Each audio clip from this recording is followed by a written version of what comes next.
Babe, okay ka lang? Ayoko na! Ang toxic mo na! Toxic? Pero wala namang ginagawa! Yun na nga! Wala kang ginagawa! Ano bang gusto mong gawin ko? Wala! Doon ka na sa babae mo. Wala akong babae, babe. Eh, sino kausap mo kanina? Mama ko yun, babe! Babae pa din yun. Anak? Oh! Ayun na palang kabit mo. Anak, ano pinagsasabi nito? Babe, nanay ko yan. Diyan ako nanggaling. Babe, nanay ko yan. Diyan ako nanggaling. Ang galing mo mapalasot. Ha? Babe naman. Sa susunod, kung maghahanap ka ng iba, siguraduhin mo mas maganda sa akin. Dahil ang pangit ng kabit mo. Walang iya ka. Ah, wala ka respeto sa akin. Lumayas ka dito. Tita, joke lang. Joke lang, tita. Oo, anak. Nanay mo si Rosa. Nay. Nay. Wow! Happy family! Anak, di ba jowa mo yun? Ha? Anong jowa? Kapatid mo to! Anak mo? Wait lang. Anak mo siya? Oo, anak ko siya. Pero ma, nabuntis ko siya. Nabuntis mo kapatid mo? Ma, di ko naman po alam na magkapatid pala kami. Di niya naman kasi ako pinakilala sa inyo. Totoo ba yun, nak? Siya yung ama ng dinadala mo? Oo, ma. Alam mo yan, ikaw ang ama nito. Nay, magkakaanak na kami, di ba? Babe! Ay, salamat naman. Babe!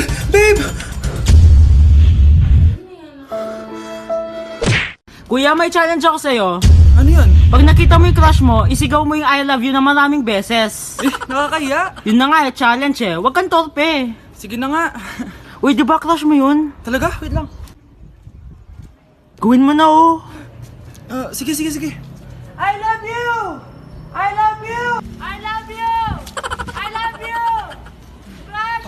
you! I love you, Crush! I love you! I love you, Crush! Sira ulo! Sira ulo.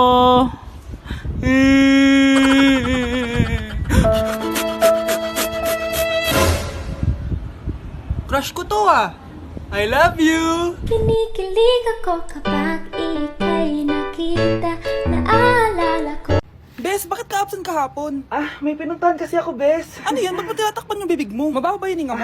Ano kasi Hala, naka-braces na si Scarlett! Kaya siguro absent siya kahapon. Bes, magkano yung braces mo? Di ba mahal yan? Rich kid ka siguro. 5K lang to, pero naka-promo kasi sila, kaya 3K na lang. Ako na rin nag-change ng rubber kasi kamahal man. Nandito ba si Scarlett? Present po, ma'am. Anong present? Ayusin mo nga magsalita. Sorry ma'am, di po kasi ako makapagsalita na maayos. Masyakit po kasi yung braces ko. Ay, wow, kala mo talaga. Anong ginagawa niya? Over naman sa pakita ng brace? Bes, ano yan? Ba't ganyan ka mag-tiktok? Siyempre para makita ng mga friends ko na may braces na ako. Ganon? Tsaka para ma-ROI ko na din to, no? Sige, Bes. Hindi ka pwedeng mamatay! Pre, may kalaban sa mid, oh. Habulin nyo! Defend nyo na yan! Bilis! Matatalo tayo nyan eh! Nasagasaan daw ng langgam? May ganun ba? Excited na ako kumain! Hala, magkikiss na sila! Let's go, guys! Ayan, malapit na! Yes! Manalo! Bakit gano'n siya tumawa? Grabe, ubos agad. Wala na naman. Grabe kayo. Ako bumili tapos kayo kumain. Next time kasi, Nay, bilhin mo na lahat ng crispy patata sa supermarket. Sige po, madam. Hi. Uy, ang saya mo ngayon na. Syempre nakita na kita eh. Ang aga-aga, pinapakilig mo ako Kaso parang masakit yung ulo ko eh. Hala, sumasakit yung ulo mo? Ano gagawin ko? Wait lang, ang sakit talaga. Huy! Hala! Uy, Vince! Uy, anong nangyayari sa'yo? Pre, tawag ka nga ng nurse dyan. Uy, Vince, gumising ka. Pre, bilisan mo! Vince, patay ka na ba? Patay na patay sa'yo.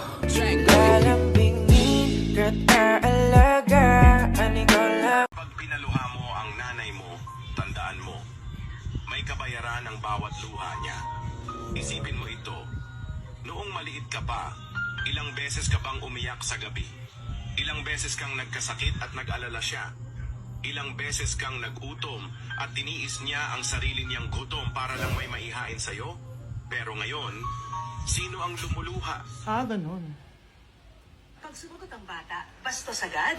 Hindi ba pwedeng nagpapaliwanag lang? Hindi ba natin kaya makinig? Lalo na kung ang bata, maayos naman ang pananalita, hindi naman mataas ang boses, hindi naman bastos pag nagpapaliwanag. Ang iba kasi sa atin, hindi naman nila lahat talagang ayaw makinig. Pag nagpapaliwanag na ang bata, sure na tayo. Anak, kailangan natin manalo dito. Wala na tayong pera. Anak, kahit anong mangyari, wag kang gagalaw ha. Kapag nag-green light yun, doon ka gumalaw. Kapag nag-green light yun, tigil muna. Ha? Opo, Nay, papanalo natin to. Green light!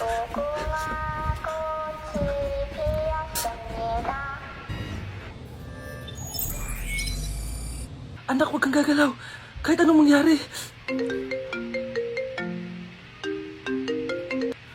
Hi, di ba sabi mo crush mo ko? Gusto ko lang sabihin sa'yo na crush din kita. Yes!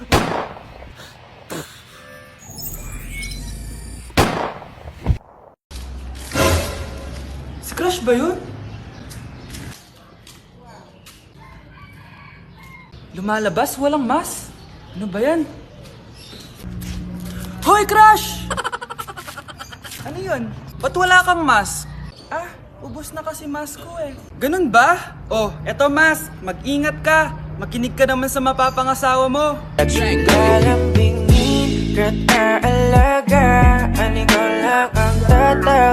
Kahit wala akong mask, safe na ako. Kasi nasa tamang tao na ako. Kinikilig ako kapag ika'y nakita.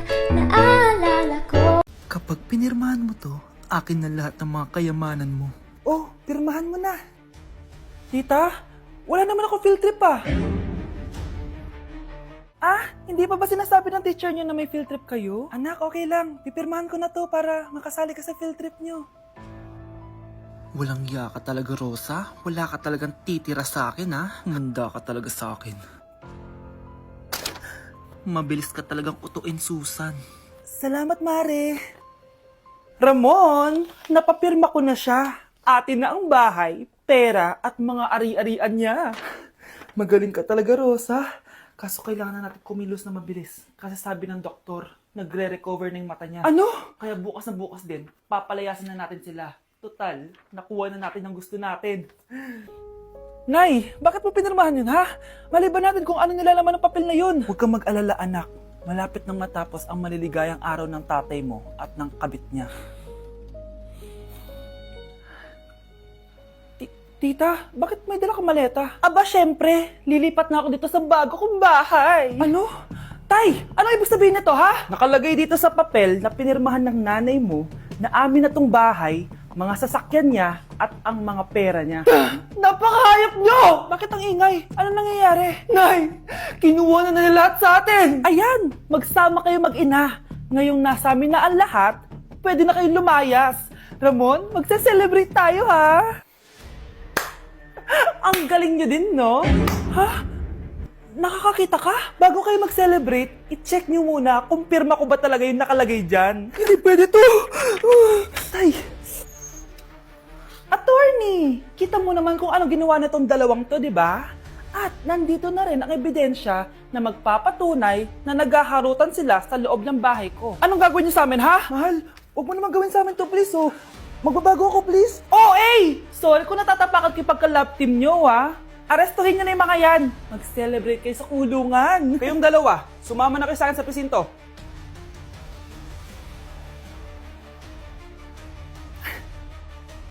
Anak? Oh, Nay. Gising ka pa? May ibibigay lang ako sa'yo. Oh, eto. Good luck to, ha? Dreamcatcher to, Nay, ah. Oo, anak. Ang sabi nila, magsabi ka lang ng wish mo dyan, matutupad. Malay mo naman, di ba? Thank you, Nay. Dreamcatcher. Matry nga to. Sana maging top 1 ako sa klase namin. Anak! Congrats!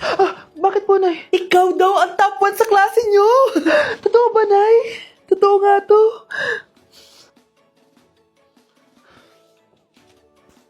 O anak, saan ka galing? Nag-apply ako sa trabaho. Ayoko naman maging pabigat sa inyo habang buhay. Sana makabawi na ako sa inyo. Ba't di mo nalang i-wish yan sa Dreamcatcher? Malay mo naman, di ba? Oo nga, no, Nay. Nay! Tanggap na ako sa trabaho! Ang laki pa ng sahod ko! O, di ba? Sabi ko naman sa'yo, anak eh. Deserve mo yan. Nay, sa wakas, makakabawi na rin ako sa inyo. Bes, alam mo, ang yaman mo na. Bakit di ka pa mag-asawa? Ay naku, Bes. Kung may magkakagusto man sa akin, ang gusto ko, mabait at responsable. Parang si Joshua. Naku, Bes. Si Joshua pa. Puro trabaho yan. Hi, Scarlett. Pwede ba tayong mag-lunch together mamaya? Sure, sige. Saan ba? Ayun. Yan ang simula ng love story nyo, ha? Ay, mahal. Grabe. Natupad na natin yung mga pangarap natin. May anak tayo, may malaki tayong bahay, may maayos tayong trabaho. Ay, sa wakas, proud ako sa ating dalawa, mahal.